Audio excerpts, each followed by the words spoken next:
हम सभी प्रतिदिन अपना कार्य करते हैं, तो कभी कुछ अधूरा रह जाता है, तो कुछ भूल हो जाती है, कभी कुछ हानि हो जाती है, और फिर उस भूल, उस हानि के अनुभव की पीड़ा तले हम दब जाते हैं। अब आप लोग कहेंगे कि ऐसा होना तो स्वाभाविक है। यदि ऐसा है तो तनिक सूर्य की ओर देखिए।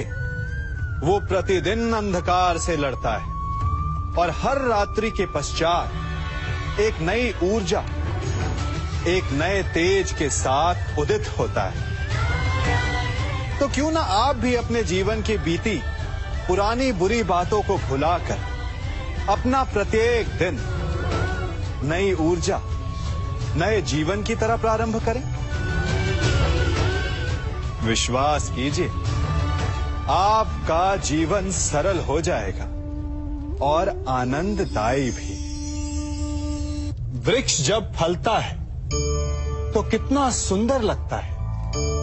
उसकी डालियां झुक जाती हैं। जितने अधिक फल, उतनी झुकी डालियां। कारण वृक्ष कहता है कि मेरे इन फलों को तोड़ो, उसका आनंद लो। इससे एक ओर हमें वृक्ष के मीठे फल खाने को मिलते हैं, तो दूसरी ओर वृक्ष के स्वयं का बोझ कम हो जाता है। इसी भांति यदि आप सफल हैं तो अहंकारी मत बनिए, विनम्र रहिए। ये विनम्रता ही आपके बोझ को कम करेगी। और यदि आप विनम्र ना रहे, झुके नहीं, तो आप अपनी ही सफलता के फलों के बोझ से टूट कर गिर जाएंगे। समय बदलता है, ऋतुएं बदलती हैं।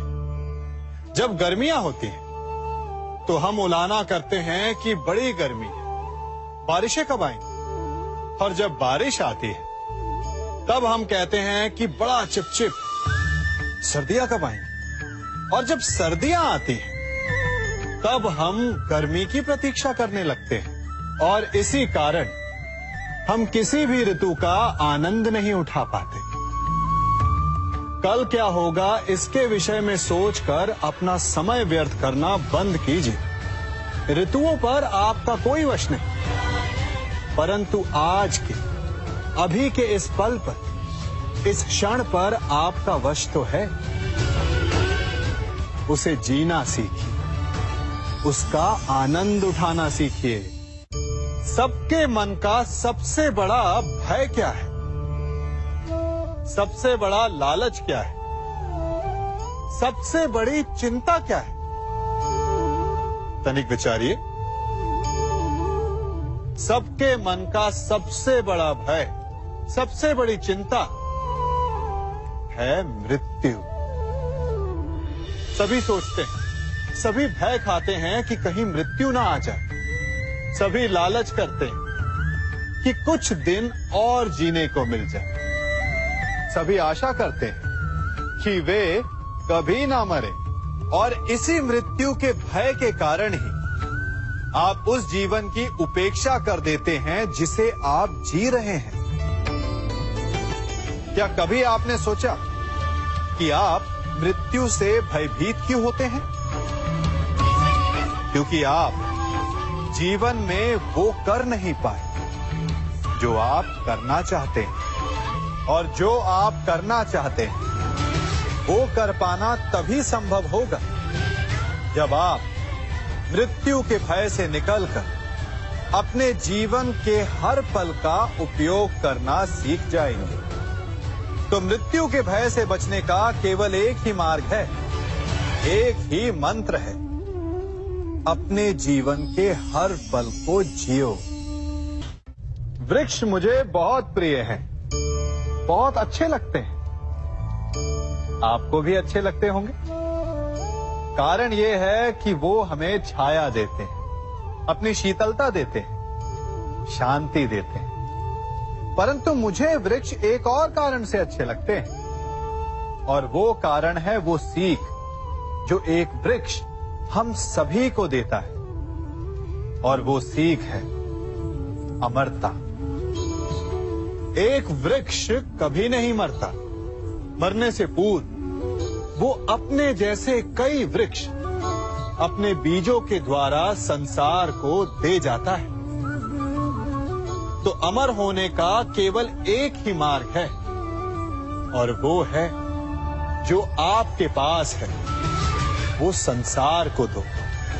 अपना ज्ञान, अपना अनुभव, अपना आनंद बांटने में कंजूसी ना करें, कभी कृपण ना हो, तो आप संसार में सदा जीवित, सदा अमर रहेंगे।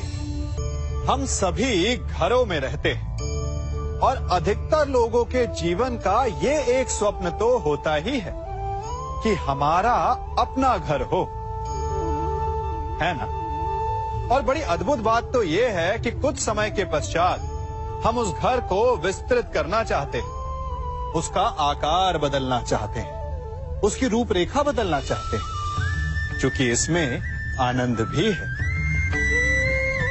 तनिक सोचिए, जब आपको घर का वास्तु बदलना हो, उसे और सुंदर बनाना हो, तो पुराने निर्माण को तोड़ना पड़ता है, उसे गिराना होता है, घर में तोड़फोड़ करनी पड़ती है। क्योंकि निर्माण के विज्ञान में टूटने का ज्ञान बहुत ही आवश्यक है। ठीक उसी प्रकार यदि आपके जीवन में समस्याएं, विपदाएं या बाधाएं आपको थोड़ा तोड़ें, तो इसे संकेत समझिए कि आपके भीतर कुछ नया बनने वाला है, कुछ नए का निर्माण होने वाला है। और स्वागत करें इस नए निर्माण का, अपने जीवन के इस नए युग का। कभी वन में सिंह को अखेट करते देखा है? हमें लगता है कि सिंह तेजस्वी है, बलशाली है, तीव्र है, इसलिए वो अखेट कर पाता है। परंतु इस अखेट के दूसरे पक्ष को भी देखने का प्रयास कीजिए।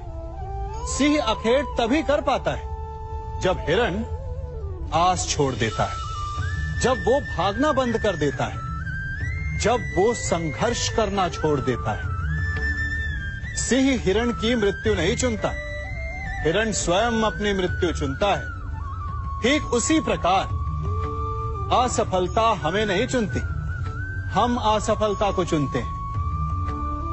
ये हम ही हैं जो आशा को छोड़कर संघर्ष करना छोड़ देते हैं और भाग्य का अखेट बन जाते हैं। इसलिए संघर्ष करना मत बंद कीजिए, प्रयास करते रहिए और सफलता आपकी मुट्ठी में होगी।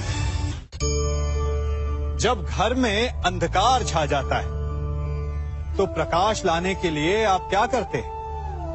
दीपक ढूंढते हैं और उसकी लौ को प्रज्वलित करते हैं, और फिर अंधकार अपने आप दूर हो जाता है। अब आप कहेंगे कि इसमें कौन सी नई बात है? यदि अंधकार को दूर करना है, तो दीपक की लौ को प्रज्वलित तो करना ही पड़ता है। यही बात तो समझने की है। यदि अंधकार से लड़ना है, तो अंधकार का सहारा नहीं लिया जा सकता, उसके लिए प्रकाश की आवश्यकता होती है। घृणा का अंत करना है तो उसे घृणा से अंत नहीं किया जा सकता, उसे प्रेम की आवश्यकता होती है। शत्रुता का अंत शत्रुता से नहीं किया जा सकता, उसे क्षमा की आवश्यकता होती है। यदि आपको नकारात्मक ऊर्जाओं से लड़ना है, तो स्वयं को सकारात्मक बनाना होगा, और तभी आपके जीवन में वास्तविक आनंद आ सकेगा। एक न एक बार हर युवा के जीवन में एक ऐसा समय आता है जब उसे लगता है कि उसके माता पिता उसके साथ बहुत कठोर हो रहे हैं। मैं आपसे पूछता हूं, क्या आपने कभी कुम्हार को मटकी बनाते हुए देखा है? वो गीली माटी से मटके को चाक पर आकार देता है, और वास्तविक आकार वो मटकी को तब देता है जब वो लकड़ी के संभल से मटके को बाहर से पीटता है। हम सभी उस कुम्हार को मटके को पीटते हुए देखते हैं, परंतु उस कुम्हार के उस हाथ को नहीं देखते जो मटके को भीतर से बाहर की मार से सहारा दे रहा है। हमारे माता पिता भी ऐसे ही होते हैं। अपनी संतान के भले के लिए, उसके भविष्य को आकार देने के लिए कभी कभी वो कठोरता को भी अपनाते हैं। आप केवल उनकी कठोरता को मत देखिए, उस संभल को भी देखिए जिसने आपको भीतर तक से संभाल कर रखा है। आप जानते हैं कि मैं क्या कर रहा हूं? मैं प्रतीक्षा कर रहा हूं कि कब इस वृक्ष पर फल लगेंगे और मैं उन मीठे फलों के रस को चख पाऊंगा। हंसी आ गई ना आपको? आप भी सोच रहे होंगे कि भला कौन सा मूर्ख बबूल के पेड़ को बोकर आम खाने की इच्छा रखता है। यदि कांटे बोए हैं तो फल नहीं, कांटे ही मिलेंगे।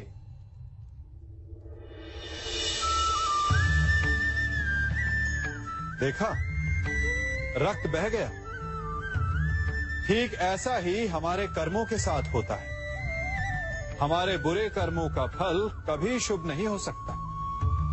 जो हाथ अस्मिता लूटने को आगे बढ़ेंगे, उन हाथों को कटना होगा। जो दृष्टि बुरी बनकर स्त्री पर पड़ेगी, उन्हें अनजान नहीं रक्त के अश्रु भोगने होंगे। जिसने अपने जीवन में छल किया, उसे अपने ही छल के भार तले दब कर मिट जाना होगा। समय रहते जिसकी आंखें नहीं खुली, समय उसकी आंखें बंद कर देता है। इन भिन्न भिन्न प्रकार के पात्रों को देख रहे हैं आप? क्या आप बता सकते हैं कि इन पात्रों में क्या रखा है? आपको लग रहा होगा कि इसमें भिन्न भिन्न प्रकार के द्रव्य है ना? परंतु ऐसा नहीं है। इन सभी में एक ही जल है। देखिए,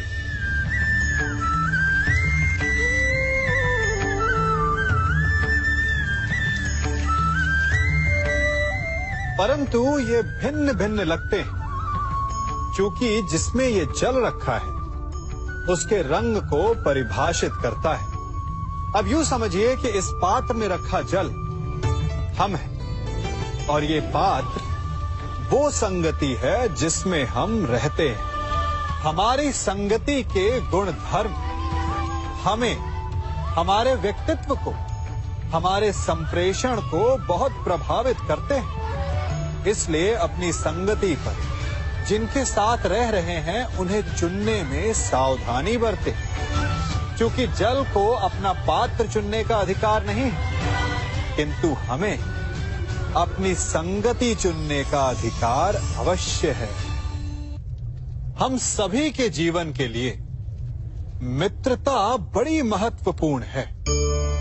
हम सभी अपने जीवन में अपने अपने मित्र चुनते हैं। मित्र वो होता है जिसके साथ रहने में, जिसके साथ समय बिताने में आनंद मिले। किंतु क्या मित्रता का अर्थ केवल इतना ही है? मित्रता होनी चाहिए जल और दूध की भांति।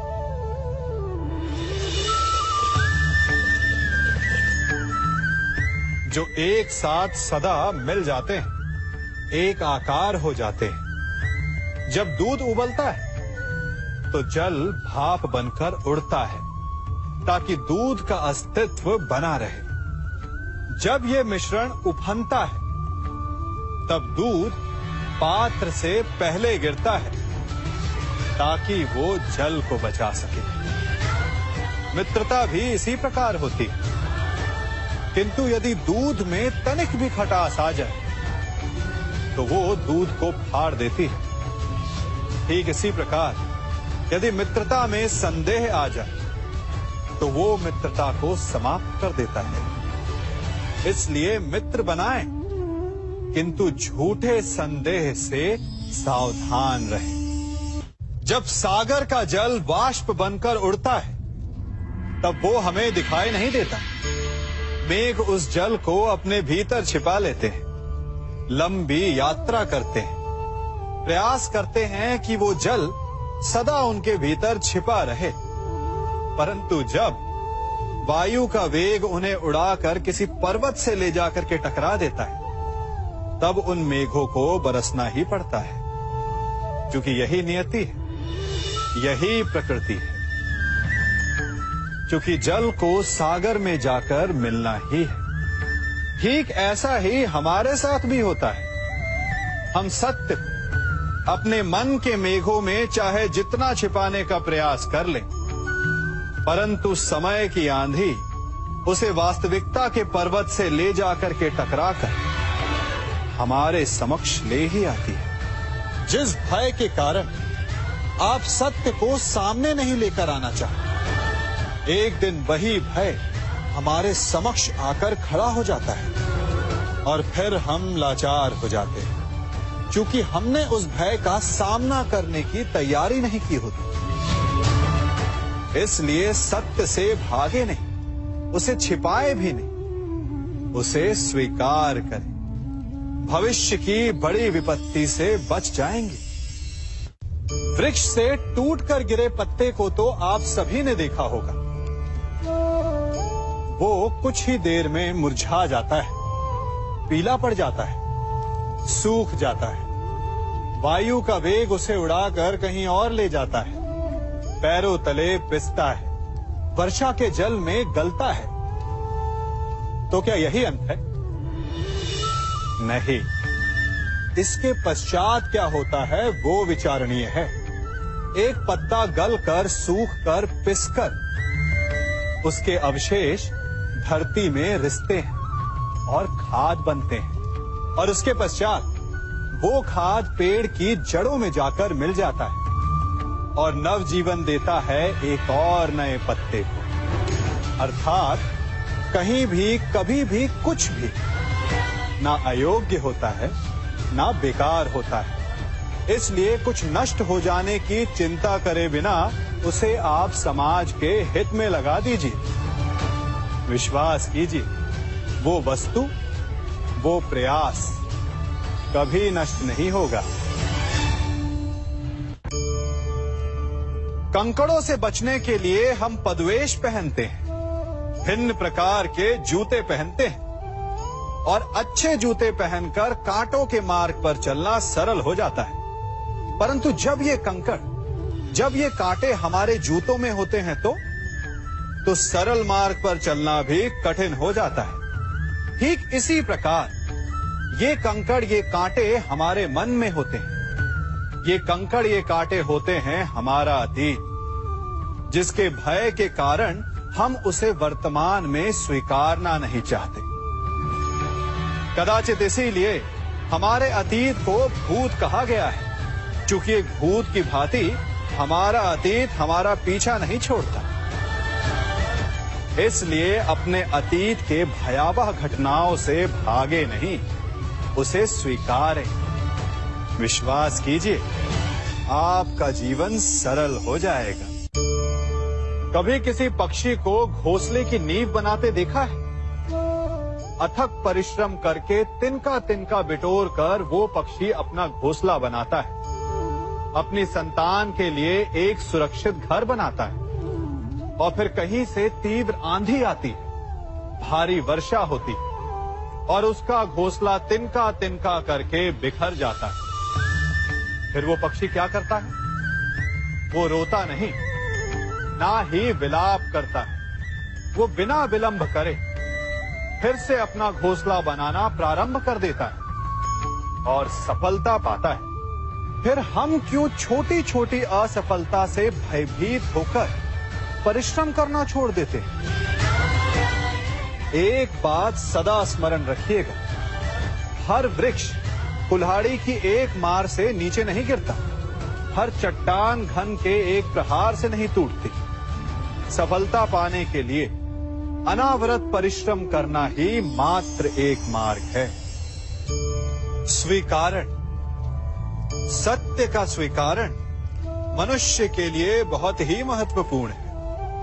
जब तक मनुष्य सत्य को स्वीकार नहीं करता, उसे असत्य से लड़ने की शक्ति प्राप्त नहीं होती।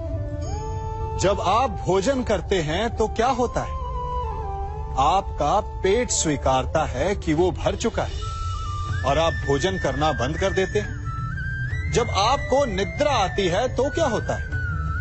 आपका मन स्वीकारता है कि आपका शरीर थक चुका है और उसे विश्राम की आवश्यकता है। उसी प्रकार जब आपको किसी व्यसन को रोकना हो तो आपको स्वीकारना पड़ता है कि बहुत हो चुका, चाहे वो लालच हो या मदिरापान।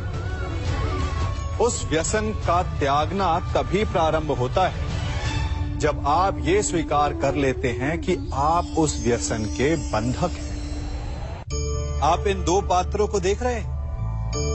मेरे इस पात्र में जल है और ये पात्र मिष्ठान से भरा हुआ है। दोनों ही पात्र भरे, परंतु देखिए, मिश्री को जल में मिला दिया, जल ने मिश्री को अपना लिया, मिश्री ने अपना अस्तित्व खो दिया, परंतु जल को अभिमान है कि उसका अस्तित्व अभी भी बना हुआ है।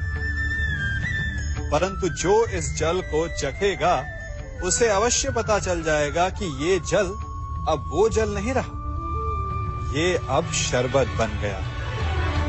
हमारा त्याग, हमारे बलिदान भी ऐसे ही होते हैं। जो इस बात को अनुभव करते हैं वो समझ सकते हैं कि कैसे हमने समय की धारा को बदल दिया। जो बलिदान देते हैं उनका अस्तित्व कभी नष्ट नहीं होता, अपितु उनका बलिदान संसार में कुछ ना कुछ परिवर्तन अवश्य लाता है। हम सभी कभी ना कभी, कहीं ना कहीं अपने जीवन में यात्रा अवश्य करते हैं। हमारी यात्रा में कभी पक्के रास्ते आते हैं तो कभी कच्चे रास्ते। पक्के रास्ते मनुष्य बनाता है और कच्चे रास्ते जानते हैं कैसे बनते हैं?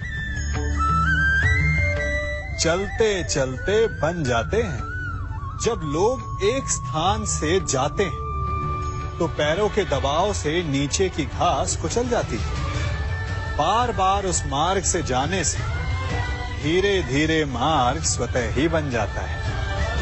और यही जीवन है, यही नियति है। जब आपके जीवन में आपको मार्ग ना मिले तो रुकिए नहीं, आगे बढ़ते रहिए और आपके पैरों के दबाव से मार्ग स्वतः ही बन जाएगा। हम सभी अपने जीवन में सफलता चाहते हैं, है ना? उसके लिए हम रात दिन परिश्रम करते हैं, कड़ी मेहनत करते हैं, परंतु फिर भी असफल हो जाते हैं। परंतु ऐसा क्यों होता है? कभी सोचा आप सबने? क्योंकि सफलता पाने का मंत्र बड़ा कठिन नहीं, बड़ा सरल है। उचित विचार, उचित समय, उचित स्थान पर उचित प्रहार।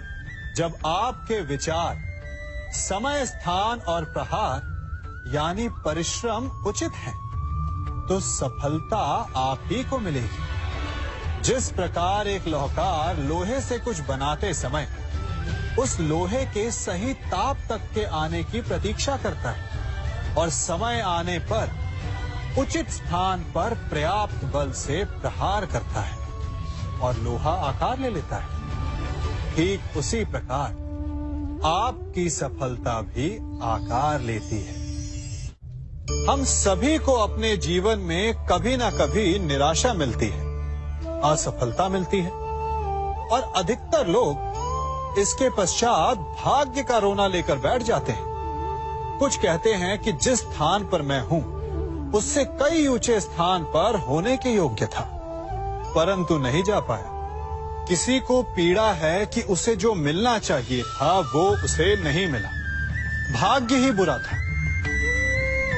भाग्य क्या होता है? भाग्य वन में खिला पुष्प देवताओं को चढ़ाया जाएगा या किसी सुंदरी की वेणी में वो सजेगा या फिर उसे कुचल कर उत्पाद बना दिया जाएगा ये सब एक पुष्प के नियंत्रण में नहीं होता, परंतु जब तक उस पुष्प का अस्तित्व है, सुगंध बिखेरना उसके वश में अवश्य है। परंतु भाग्य हमारे वश में नहीं, और जो हमारे वश में नहीं उसके लिए दुखी होने से क्या होगा।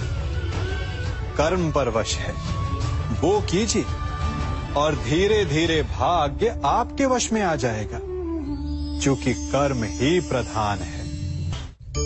हम में से ऐसा कोई नहीं जिनकी परछाई उनसे दूर रहती है।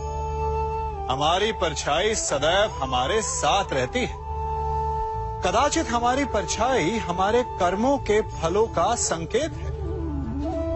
कदाचित इसी कारण कई बार हमें अपनी परछाई से भय भी लगता है, परंतु इस भय से निवारण पाने का एक साधन अवश्य है।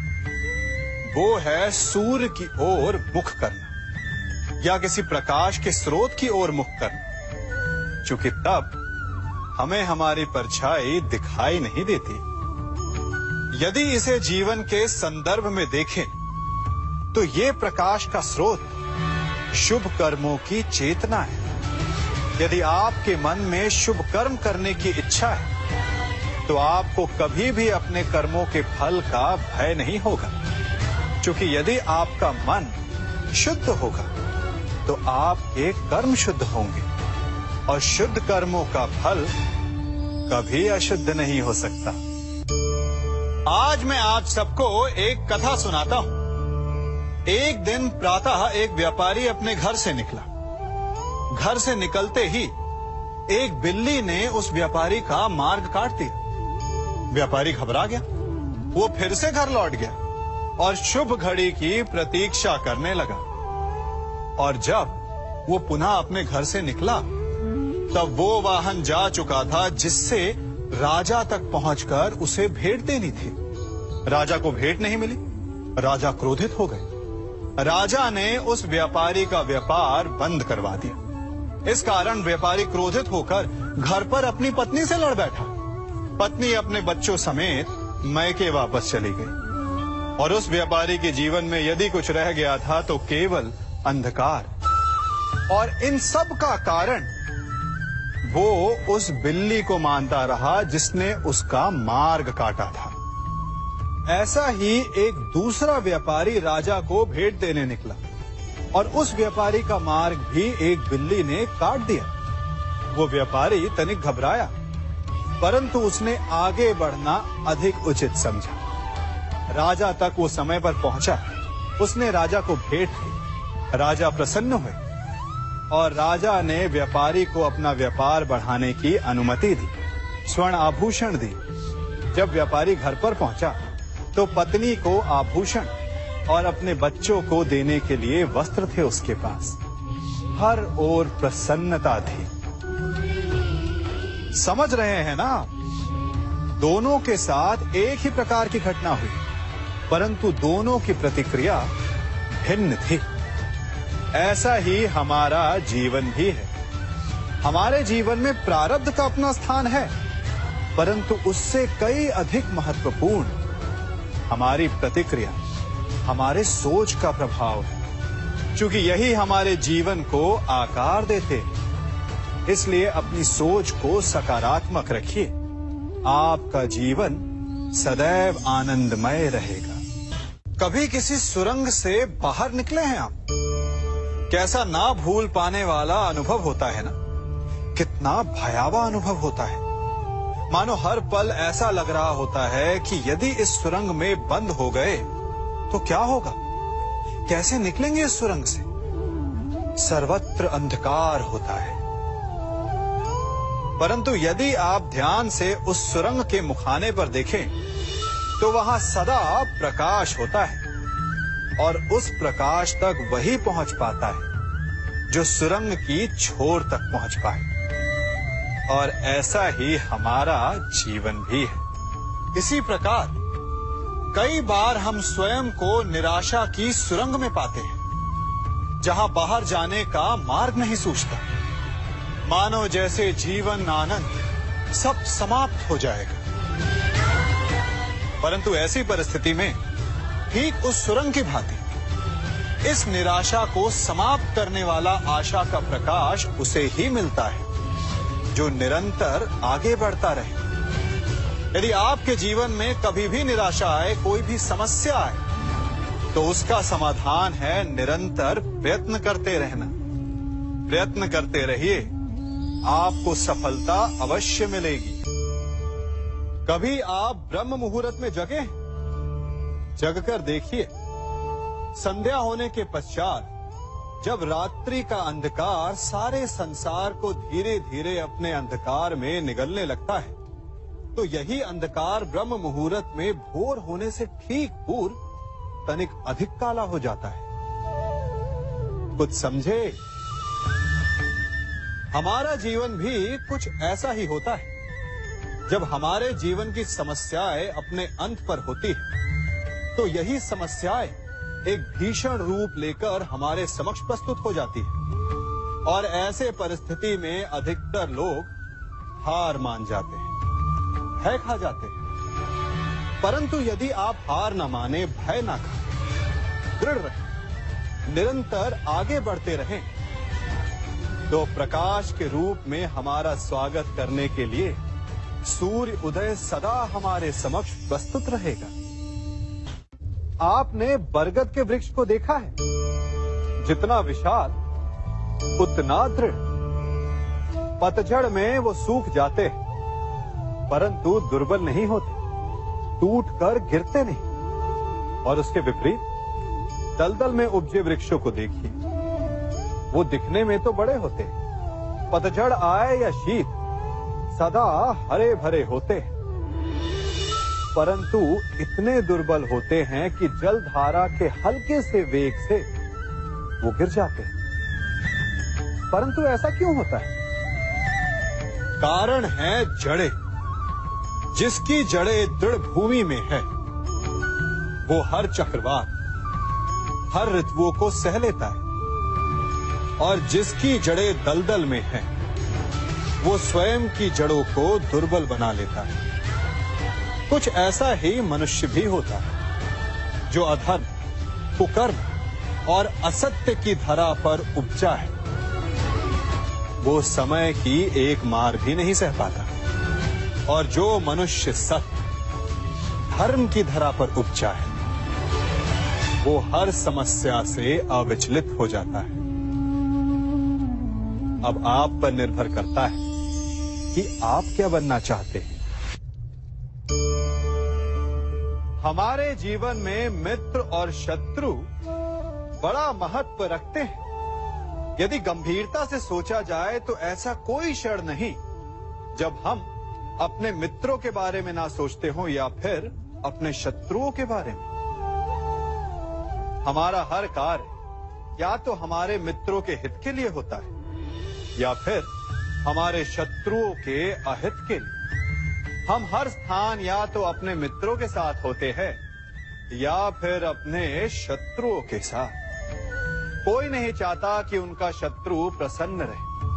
हर कोई अपने शत्रु को नष्ट कर देना चाहता है, और ऐसा करने के लिए वो हर संभव प्रयास करता है। उसे आर्थिक, मानसिक और शारीरिक हानि पहुंचाने का प्रयास करता है।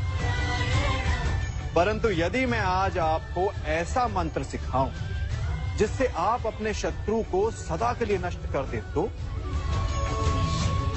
और वो मंत्र है मित्र बनाना। अपने सभी शत्रुओं को अपना मित्र बना लीजिए और आपके सारे शत्रु स्वतः ही समाप्त हो जाएंगे।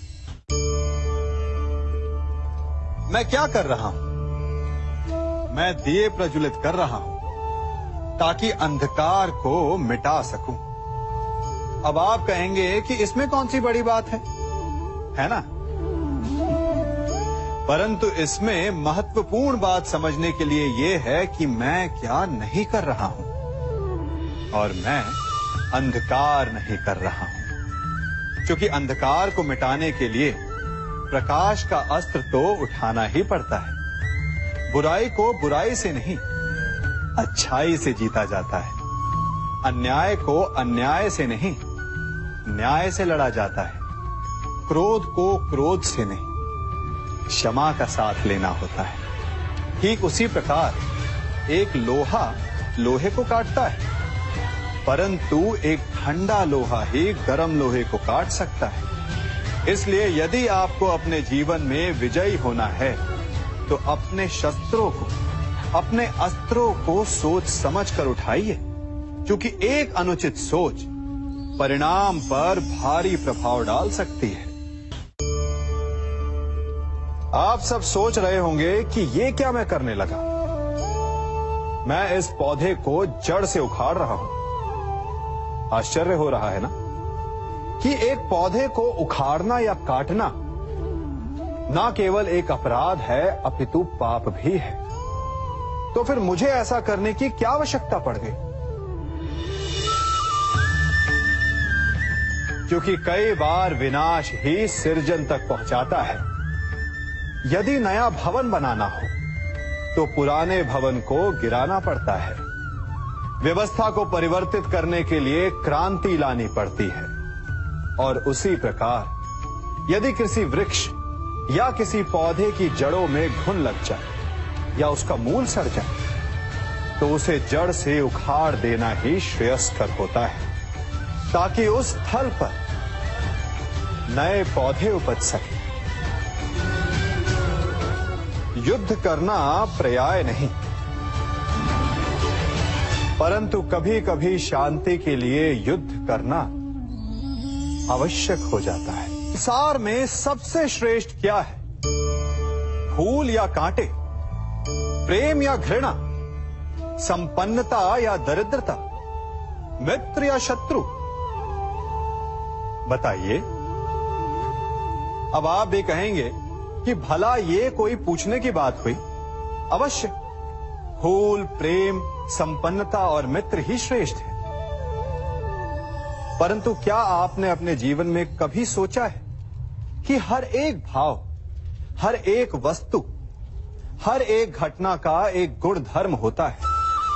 त्वचा पर जलन करने वाले फूलों से अधिक श्रेष्ठ वो कांटे हैं जिनसे आप अपने घर की बाढ़ बनाते हैं ताकि वन्य पशु आपके भीतर ना आ सके।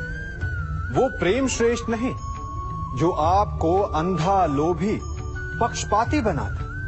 वो घृणा श्रेष्ठ है जो आपको नया मार्ग दिखाते। वो संपन्नता श्रेष्ठ नहीं जो आपको कृपण बनाते, मद्दांध बनाते। वो दरिद्रता श्रेष्ठ है जो आपको जीवन में परिश्रम करने की शिक्षा दे। कुविचार देने वाले, बुरा मार्ग दिखाने वाले मित्रों से अधिक श्रेष्ठ वो शत्रु होते हैं जो हमें जीवन का लक्ष्य दे दे। इसलिए अपने जीवन में हर वस्तु, हर भाव, हर घटना के गुण धर्म को पहचानिए और उसके पश्चात अपना चयन कीजिए। स्वर्ण, हम सभी को अपने जीवन में स्वर्ण से कभी ना कभी कुछ ना कुछ थोड़ा या अधिक मोह होता ही है ना? परंतु क्या आपने कभी सोचा कि स्वर्ण को प्राप्त कैसे किया जाता है? जब भूमिगत खदानों से स्वर्ण को निकाला जाता है तब वो एक पाषाण की भांति होता है। ऐसा पाषाण जिससे आप किसी को भी मार सकते हैं, परंतु उसे आभूषण के रूप में स्वयं के शरीर पर धारण नहीं कर सकते। यदि उसे आभूषण बनाना है तो उसे लंबी यात्राएं करनी होती है।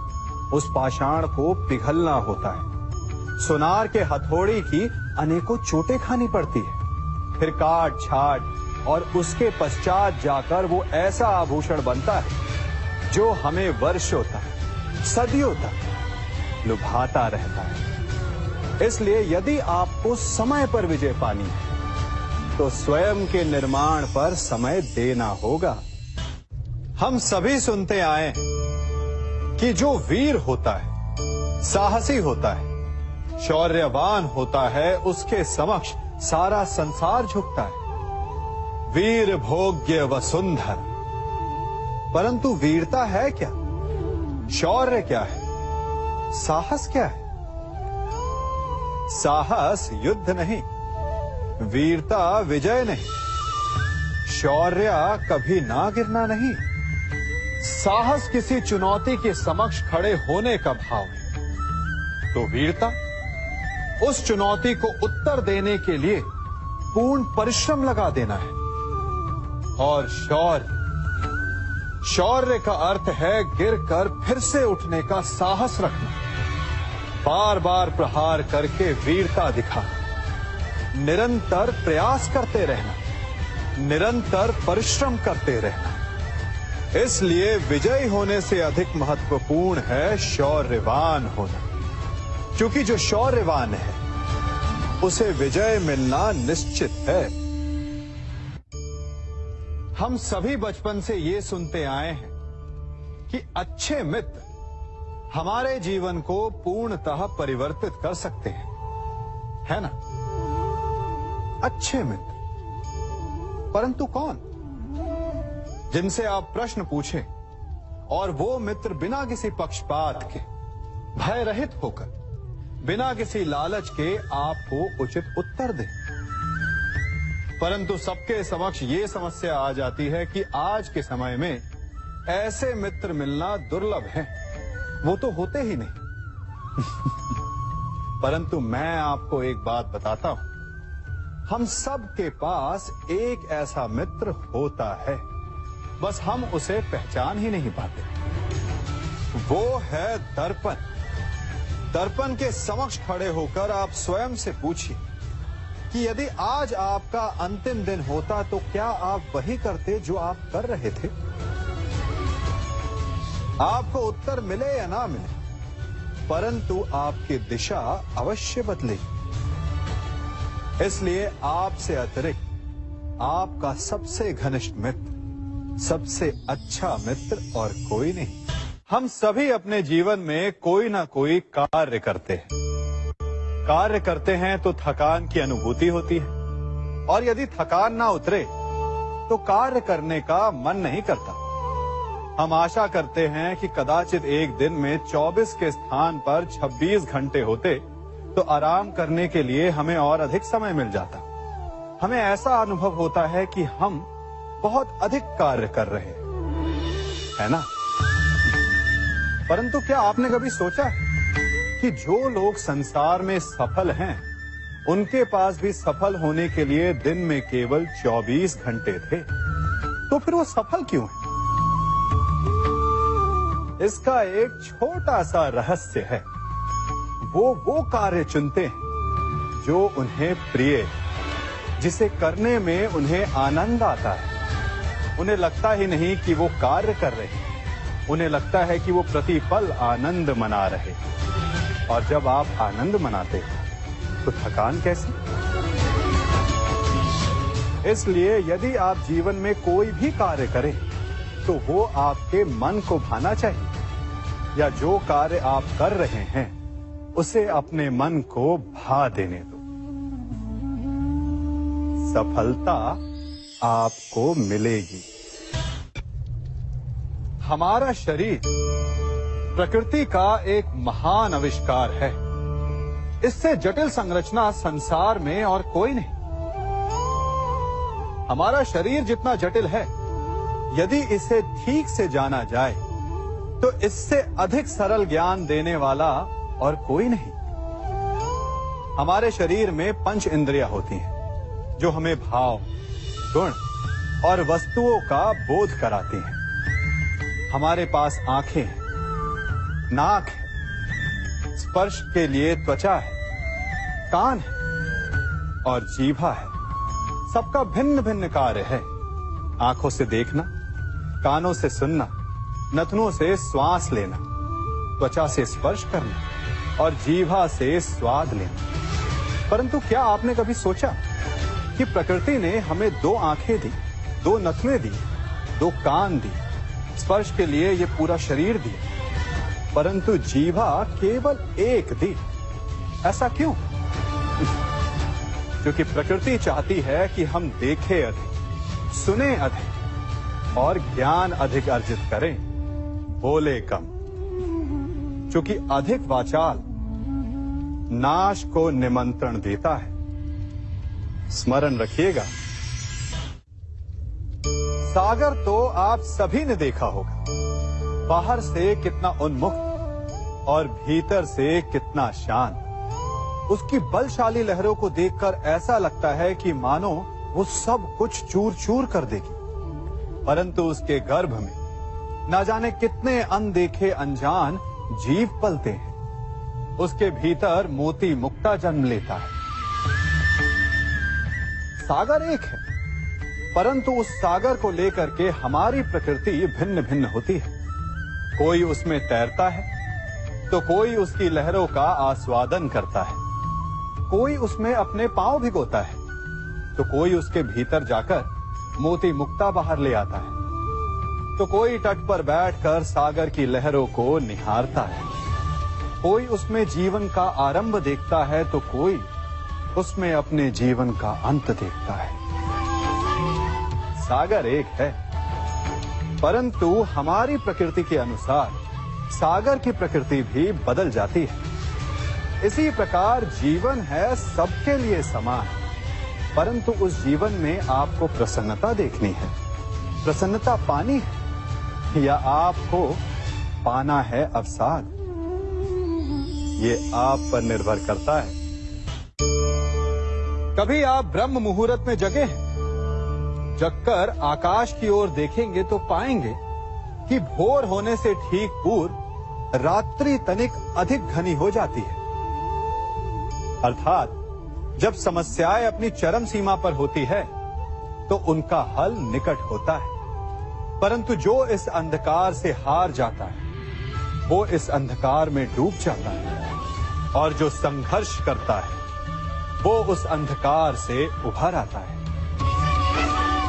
सदैव स्मरण रखिएगा, अंत चाहे कितना भी अंधकारमय क्यों ना हो, उसके पश्चात एक नया आरंभ फूटता है, एक नया उदय होता है। चक्रवात के पश्चात जो शांति छाती है उसके पश्चात प्रारंभ होता है शुभ जीवन का, शुभ भविष्य का, शुभ नव प्रारंभ का।